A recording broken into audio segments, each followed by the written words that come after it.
রেশমি কাপড়ের কাপড় পরিধান করাইয়া দিবেন। সুন্দর করে জান্নাতি বান্দাদেরকে এইরকম যেমন আমরা পাঞ্জাবিতে এমব্রয়ডারি করি, সোনালি কাপড় দ্বারা, স্বর্ণ দ্বারা কাপড়ে এমব্রয়ডারি করে আল্লাহ তাআলা সুন্দর জামার তিনি ব্যবস্থা করে দিবেন জান্নাতে। বলেন সুবহানাল্লাহ। এত সুন্দর নিয়ামত মায়া বান্দা জান্নাতের ভিতর ঘুরে বেড়াবে, শুধু এই প্রান্তে যাইবে ওই প্রান্তে যাইবে, জান্নাতের ভিতর শুধু বান্দা শুধু দৌড়াদৌড়ি করতে থাকবে। নবীজি এবার বলবেন জান্নাতি বান্দাদেরকে নিয়ে আল্লাহ পাক রব্বুল আলামিন তিনি একটা কনফারেন্স করবেন। কারণ দুনিয়াতে যারা আল্লাহ দেখে নাই, নবীকে দেখে নাই, কোরআন হাদিসের আলোচনাগুলো শুনছে আর আমল করছে, নবীজি বলেন কিয়ামতের ময়দানে জান্নাতের ভিতর আল্লাহ রাব্বুল আলামিন যারা শুধুমাত্র মুত্তাকি, যারা শুধুমাত্র মুমিন, তাদেরকে নিয়ে আল্লাহ পাক রব্বুল আলামিন জান্নাতের ভিতর আলাদাভাবে রব্বুল আলামিন সমস্ত পয়গম্বরগণ এবং জান্নাতি বান্দা বান্দীদের নিয়ে কিয়ামতের ময়দানে আল্লাহ তাআলা সেদিন জান্নাতে একটা কনফারেন্স করবেন। সুবহানাল্লাহ। কনফারেন্সে সমস্ত নবী আলাইহিমুস সালাম তারা সামনের সারিতে থাকবে। যেই কনফারেন্সের, যেই সমাবেশের সভাপতির দায়িত্ব পালন করবেন স্বয়ং আল্লাহ। প্রধান অতিথির আসন গ্রহণ করবেন সমস্ত নবীদের মাথার তাজ, রহমাতাল লিল আলামিন, নবিকুল সম্রাট, দো জাহানের বাদশাহ নবী মুহাম্মদুর রাসূলুল্লাহ সাল্লাল্লাহু আলাইহি সাল্লাম। প্রধান অতিথি নবী, সভাপতি আল্লাহ, বিশেষ অতিথি হযরতে দাউদ আলাইহিস সালাম। সুবহানাল্লাহ। পয়গম্বরগণ সামনের সারিতে বসে থাকবেন, জান্নাতি বান্দাগুলো সামনে বসবেন। এই যে এরকম চটের উপরে বা হগলার উপর এরকম বসা হবে না। জান্নাতের সেদিন সমাবেশের ভিতর এত সুন্দর চেয়ার আল্লাহ পাক রব্বুল আলামিন দিবেন, একটা চেয়ার বিক্রি করলে তামাম পৃথিবী বিক্রি করলে একটা চেয়ারের দাম হবে না। সুবহানাল্লাহ। এত সুন্দর নিয়ামত আল্লাহ তাআলা সেদিন জান্নাতি বান্দাদের দিবেন। কনফারেন্স শুরু হয়ে যাবে। রব্বুল আলামিন সেদিন জান্নাতের ভিতর কনফারেন্সের শুরুতে আল্লাহ তাআলা হযরতে দাউদ আলাইহিস সালামকে রব্বুল আলামিন বলবেন কোরআন মাজিদ থেকে দাউদ তুমি তেলাওয়াত করো। আল্লাহ পাক রব্বুল আলামিন দাউদ আলাইহিস সালামকে সুন্দর একটা কণ্ঠ দিয়েছেন, অনেক সুন্দর। দাউদ আলাইহিস সালামের কণ্ঠে কোরআন তেলাওয়াত যখন চলতো, সমুদ্রে নদীর মাছ, আকাশ পাখিগুলো তারা আপনার দাউদ আলাইহিস সালামের কণ্ঠের তেলাওয়াত শোনার জন্য তারা পাগল হয়ে যাইতো। সুবহানাল্লাহ। দাউদ আলাইহিস সালাম তেলাওয়াত করবেন কোরআন থেকে। এত সুন্দর তেলাওয়াত, পয়গম্বর তেলাওয়াত করতেছেন, এত সুন্দর তেলাওয়াত হবে সেদিন লোকজন হাজার হাজার বছর পয়গম্বর দাউদের কণ্ঠের তেলাওয়াত শুনে হাজার হাজার বছর চলে যাবে, বান্দা বান্দিগুলো তা অনুমান করতে পারবে না। দাউদ আলাইহিস সালামের কণ্ঠের তেলাওয়াত শুনে নবী সাল্লাল্লাহু আলাইহি ওয়াসাল্লাম এবার কোরআন মাজিদ থেকে তেলাওয়াত করবেন। আল্লাহ তাআলা বলবেন হাবিব,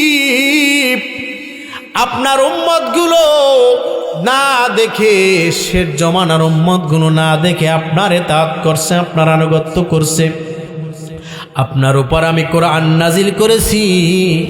নবীজি সাল্লাল্লাহু আলাইহি ওয়াসাল্লাম এবার তিনি কোরআন মাজিদের তেলাওয়াত তিনি শুরু করবেন। রব্বুল আলামিন তিনি বলেন হাবিবি ইয়া রাসূলুল্লাহ, আপনার জবান দ্বারা এবার আপনি সূরা ইয়াসিনের তেলাওয়াত আপনি শুরু করেন। নবী সাল্লাল্লাহু আলাইহি ওয়াসাল্লামের উপর কোরআন মাজিদের তেলাওয়াত শুরু হয়েছিল।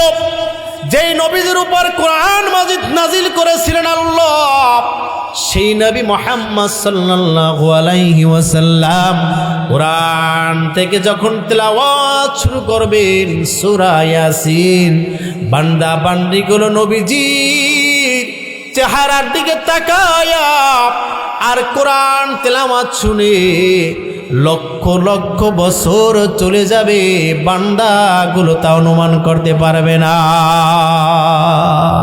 আরেকটু জোরে বলে আল্লাহু আকবার।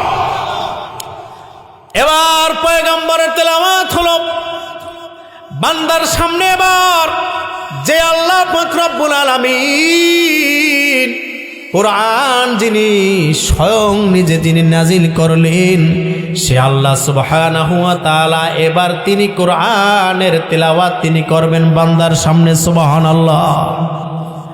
খেয়াল করতেছেন, যে আল্লাহ পাক রব্বুল আলামিন কোরআন নাজিল করছেন, সে আল্লাহ পাক রব্বুল আলামিন তিনি এবার তেলাওয়াত করে জান্নাতি বান্দা বান্দীদেরকে তিনি শোনাবেন। বান্দাগুলো যখন শুনবে, আল্লাহ তাআলা এখনো পর্যন্ত বান্দার সামনে না, রব্বুল আলামিনের সামনে থেকে 70,000 কোন কোন রেওয়াতে আসছে, আবার কোন কোন রেওয়াতে কম বা বেশি আছে। রব্বে কারীম যখন তেলাওয়াত করবেন বান্দার সামনে, আল্লাহ পাক রব্বুল আলামিন কোরআন মাজিদের সূরা আর রহমান তিনি তেলাওয়াত করবেন বান্দার সামনে। আমরা যেভাবে পড়ি সেভাবে না, রব্বুল আলামিন বান্দার সামনে যখন আসবে নূরের পর্দাগুলো সরে যাবে। সুবহানাল্লাহ। নূরের পর্দাগুলো ফেরেশতারা সরাইয়া দিবে। আল্লাহ যখন বান্দার সামনে আসবে, বান্দা এবার আল্লাহর সামনে, আল্লাহ বান্দা একেবারে সামনাসামনি।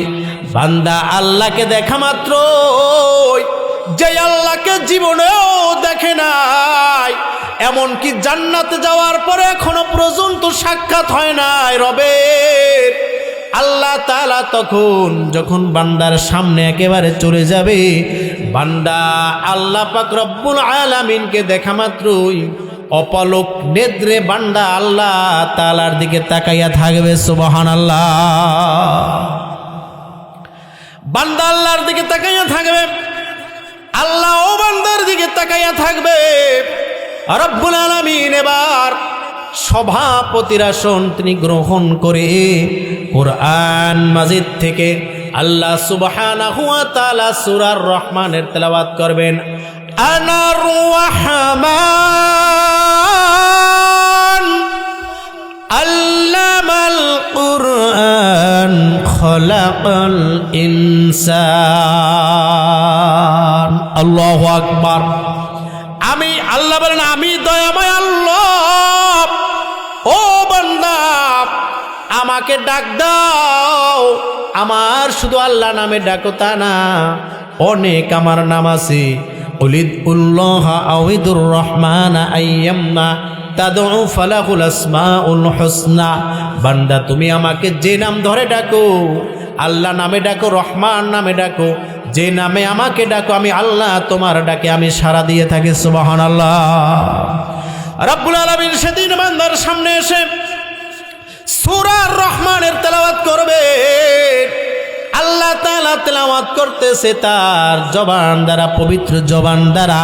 বান্দাগুলো সেদিন জান্নাতের ময়দানে বসে থাকবে, রব তেলাওয়াত করতেছে, বান্দা শুনতেছে। বান্দাগুলো আল্লাহ তাআলার তেলাওয়াত শুনে লাফাইতে থাকবে। আল্লাহু আকবার। বান্দা লাফাইতে থাকবে, আরে হায় রে হায়, এত বছর যে আল্লাহ তাআলার ইবাদত করলাম, আজকে সরাসরি দেখে ওই মালিকের ইবাদত করলাম। আজকে সরাসরি ওই আল্লাহ তাআলাকে দেখে তার পবিত্র জবান দ্বারা কোরআন তেলাওয়াত শুনতেছি। যে আল্লাহ কোরআন নাজিল করলেন তার তেলাওয়াত শুনতেছি। বান্দা বান্দিগুলো রব্বুল আলামিনের জবানের কোরআন তেলাওয়াত শুনে কোটি কোটি বছর চলে যাবে, বান্দাগুলো তা অনুমান করতে পারবে না। সুবহানাল্লাহ। আরেকটু জোরে বলে আল্লাহু আকবার।